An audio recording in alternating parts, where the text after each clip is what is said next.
देखते रहिए the prime news Abdul Rahman के साथ। मैं डॉक्टर सपना ठाकरे मालेगांव महापालिका के आरोग्य अधिकारी हूँ।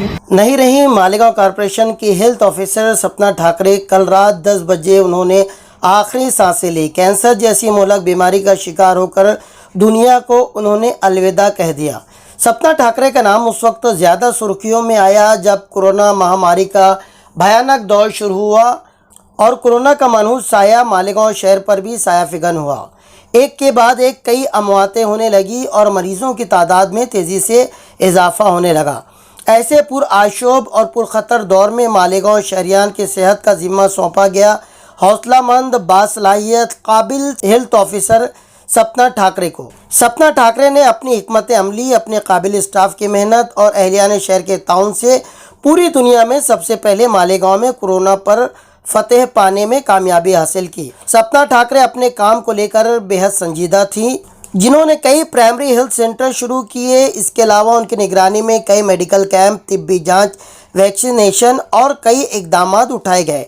औरतों और बच्चों के लिए उठाए गए उनके कदम को फरामोश करना मुमकिन नहीं है। हेल्थ से रिलेटेड हुकूमत की कई तरह की स्कीम लाने में सपना ठाकरे का अहम रोल रहा है।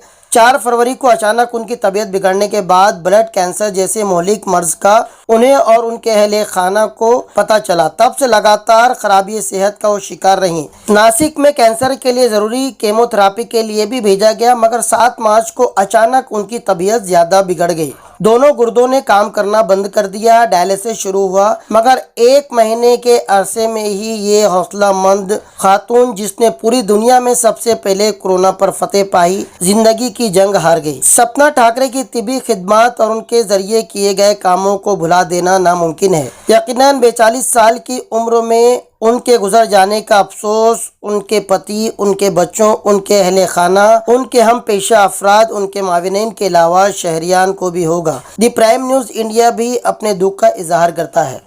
इस वक्त के लिए बस इतना ही, दीजिए इजाज़त। मिलते हैं अगली बार एक नई खबर के साथ। देखते रहिए द प्राइम न्यूज़ मेरे यानी अब्दुल रहमान के साथ।